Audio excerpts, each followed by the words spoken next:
He thought a bride would be quiet, useful, someone who would cook the meals, mend the shirts, and speak only when spoken to. That was all Eli Turner wanted when he answered the ad sent east, a practical arrangement for a man with land, cattle, and no time for softness.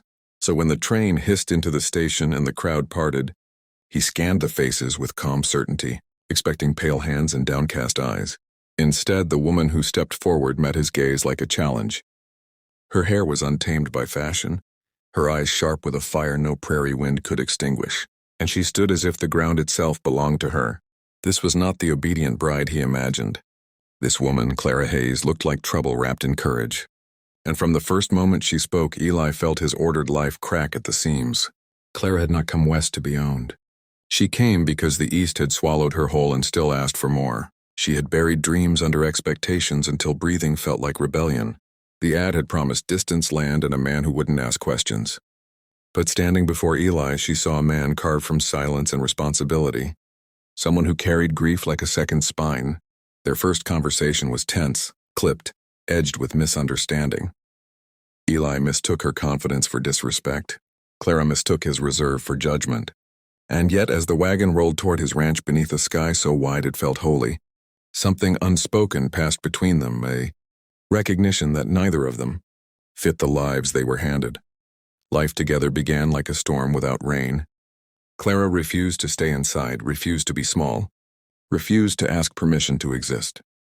She learned the land faster than Eli expected, spoke to the horses as if they understood her, and laughed too loudly for a woman alone on the plains. Eli tried to correct her, to contain her, but every attempt left him unsettled. She asked questions no one ever dared ask him. She noticed the scars he pretended weren't there. At night, the house echoed with two different silences. His, heavy with duty, and hers, restless with hunger for more. And slowly, painfully, Eli realized the woman he'd brought home was not there to serve his life, but to transform it. The land tested Clara first, then Eli. Storms tore through fences, cattle scattered, and sickness crept into the herd like a curse. Clara didn't retreat, she fought. She learned to ride hard, to shoot straight, to stand beside Eli when the world demanded strength. And for the first time in his life, Eli wasn't carrying the weight alone. Yet intimacy terrified him more than solitude ever had. The closer Clara came, the more his past clawed its way back, loss, failure, a love buried so deep he'd sworn never to unearth it. When he finally tried to push her away, she didn't beg. She confronted him. And in that moment, Eli saw what made her wild. Not defiance, but refusal to live unloved. The breaking point came not with anger, but with truth. Clara confessed she never planned to stay, if she was meant to disappear inside someone else's life. Eli confessed he never believed he deserved more than survival. Words stripped them bare. And when Clara prepared to leave, because staying without being chosen was worse than leaving alone, Eli finally understood. This woman was not chaos. She was courage. She was the life he'd denied himself. And loving her would mean changing everything he thought made him strong. When he chose her, it wasn't with grand speeches, but with action. He stood where he once hid. He spoke where he once stayed silent. And in choosing Clara, he chose a future built not on fear, but on partnership. The ranch didn't tame her. Love didn't cage her. Together, they became something larger than survival, something fierce, equal, and enduring. The quiet after choosing each other was louder than any storm they had survived. Love did not arrive like a miracle. It arrived like work. Morning after morning, Clara woke before the sun, her boots thudding across the floorboards, as if claiming the day before it could claim her. Eli watched her from the doorway, learning the new shape of his life, one where silence was no longer a shield but an invitation. The ranch responded to her presence as if it had been waiting. Grass thickened where she walked. Horses settled under her hand, and laughter, rare, startling laughter, found corners of the house that had known only echoes. Yet peace did not mean ease. The world beyond the fence line noticed the change, and not everyone welcomed it. Men from neighboring spreads came riding with half smiles and measuring eyes. They spoke to Eli, but watched Clara, weighing her like an oddity. A woman who rode like a man, spoke like an equal, and refused to disappear into a kitchen unsettled the old order. When a dispute over water rights flared, It wasn't Eli's temper that resolved it. It was Clara's clarity. She stood in the dust and spoke of fairness, of shared survival, of a future that didn't bleed itself dry on pride.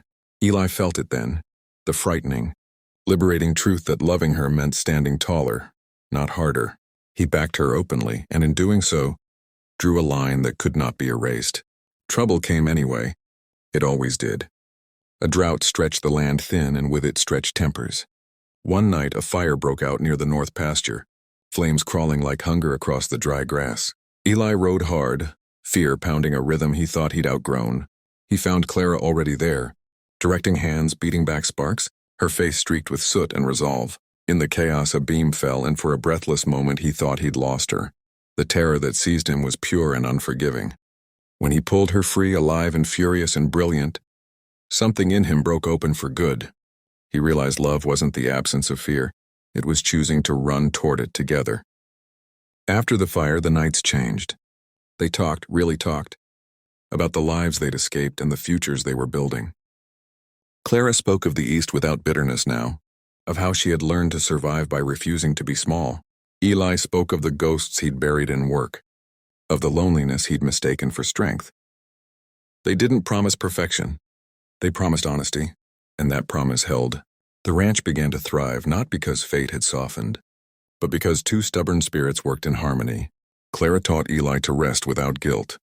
Eli taught Clara to trust without armor. They argued fiercely at times, but never with contempt. Each fight ended with clearer ground and stronger roots. When the train passed the distant station months later, Eli didn't flinch at its whistle. He watched Clara watch it, curious, unafraid, and knew neither of them belonged to the past anymore. On a clear evening, as the sky burned gold and the land breathed easy, Eli took Clara's hand, not to lead but to walk beside her. The simple bride he once expected would have kept his life intact. The wild woman who came had remade it, and he would choose her again and again, not because she changed for him, but because she never did. If this journey moved you, if you believe the right person doesn't fit your life but expands it, subscribe to the channel. More powerful frontier stories, more unforgettable transformations, and more love that refuses to be small or waiting.